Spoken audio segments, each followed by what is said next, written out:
एक शाम प्राची टीवी पर सीरियल देख रही होती है। तभी उसकी सास वहां आती है। अरे सीरियल में तो ऐसे मग्न है जैसे आज रात का खाना पड़ोसी आकर बनाएंगे। मुझे पता ही नहीं था आपने अपने बेटे की शादी पड़ोस में भी की हुई है। हैं? मतलब? मतलब इस घर में सारा काम बहू ही करती है, आप तो सिर्फ खर्राटे मारती हैं। अच्छा जी, फिलहाल तो तुम आराम फरमा रही हो, चलो जाओ, ये मेरे टीवी देखने का समय है। आहा, इसीलिए मुझे भगाया जा रहा है। सॉरी, अब तो बिल्कुल नहीं जाऊंगी। प्राची की इस बात पर दोनों सास बहू के बीच टीवी रिमोट के पीछे बच्चों जैसे छीना झपटी शुरू हो जाती है, जिसके बीच श्लोक भी काम से घर वापस आ जाता है। हाँ, आज मेरी चूहे बिल्ली की जोड़ी किस बात पर झगड़ रही है? अरे तेरे बीवी मुझे टीवी ही नहीं देखने दे रही। अरे तुम्हारी मम्मी मुझे खाना बनाने के लिए फोर्स कर रही है। अरे वाह, ऐसे बेतुके रीजन पर तो बच्चे भी झगड़ा नहीं करते। अरे मुझे कुछ मत बोल, सब इसने ही शुरू किया है। हाँ हाँ, जैसे आप तो बहुत दूध की धूली है ना। अरे बस, दोनों चुप। प्राची जाओ, खाने की तैयारी करो। और माँ तुम छोड़ो, तुम्हें क्या बोलूं, शांति से अपना सीरियल देखो, मुझे दोबारा लड़ने की आवाज़ सुनाई नहीं देनी चाहिए। ऐसा बोलकर श्लोक वहाँ से चला जाता है, जिसके पीछे पीछे प्राची भी कुछ न कुछ बड़बड़ाते हुए रसोई में चली जाती है। हाँ हाँ, सासू जी को तो कुछ बोलेंगे ही नहीं, बस मुझ पर ही हुक्म चलता है, खाना बनाओ, जैसे मैं इनके घर में खाना बनाने के लिए आई हूँ। इसी तरह शाम बीतती है और रात को श्लोक और प्राची की सास खाना खाकर सोने चले जाते हैं, लेकिन प्राची गुस्से में कुछ खाए बिना काम में ही लगी रहती है। इस घर में किसी को घंटा फिक्र नहीं पड़ता, मैं खाऊं या भूखी रहूं। प्राची कुछ देर के लिए रसोई से बाहर जाती है और जैसे ही वापस आती है तो वहां दूध का भरा ग्लास देखकर हैरान रह जाती है। फिक्र पूरी है, बस दिखाना नहीं है। प्राची दूध पीकर सोने चली जाती है और अगली सुबह एक बार फिर सास बहू का कार्टून नेटवर्क स्टार्ट हो जाता है। ये तुमने ही किया है। अरे अजीब जबरदस्ती है, मैं बोल रही हूँ मैंने कुछ नहीं किया।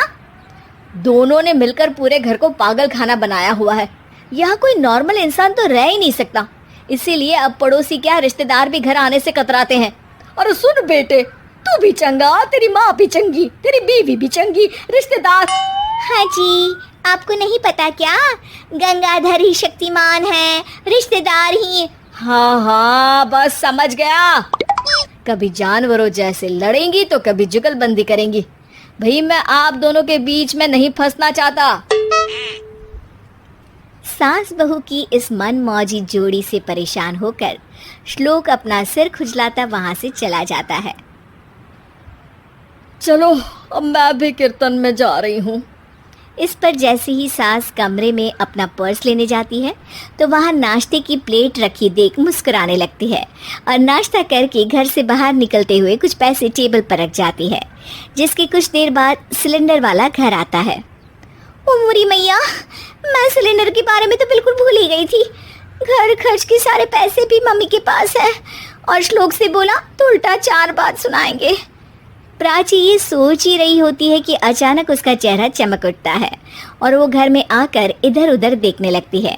तभी उसकी नज़र टेबल पर रखे पैसों पर पड़ती है, जिन्हें वो सिलेंडर वाले को दे देती है। ये सब श्लोक देख लेता है। अच्छा बेटे, इतना बड़ा घोटाला, सबके सामने मैं तेरी दुश्मन और पीठ पीछे तेरी मेरी यारी। इस पर श्लोक एक प्लान बनाता है और शाम को सब एक साथ बैठे होने पर बोलने लगता है। माँ, तुम दोनों की बहुत लड़ाई होती है, इसलिए मैं सोच रहा हूँ कि प्राची को उसके घर छोड़ाऊँ, इससे वो भी खुश रहेगी और तुम भी। अचानक श्लोक की ये बात सुनकर सास बहू शौक से उसकी तरफ देखती हैं। अरे ऐसे कैसे घर छोड़ाओगे, मुझे कहीं नहीं जाना। अरे तुमने बोला नहीं पर मैंने सुन लिया, तुम्हें मम्मी के साथ रहना अच्छा नहीं लगता, मुझे पता है। अरे वो अरे, जब बहू खुद कुछ काम बोले तो वो तुझे सुनता नहीं, और अब जो इसने बोला ही नहीं वो तू समझ गया। जब उसे नहीं जाना तो फिर जबरदस्ती क्यों कर रहा है? अच्छा, फिर आपको मौसी के घर छोड़ाता हूँ, बस अब आप दोनों एक घर में एक छत के नीचे नहीं रह सकती। मैं इस टॉम एंड जेरी की जोड़ी को और नहीं झेल सकता। हैं? ऐसे कैसे नहीं रह सकते? तुम्हें इतनी दिक्कत है तो तुम्हारा बोरिया बिस्तर पैक कर देती हूँ, लेकिन मम्मी जी कहीं नहीं जाएंगी। बिल्कुल यही सुनना था मुझे।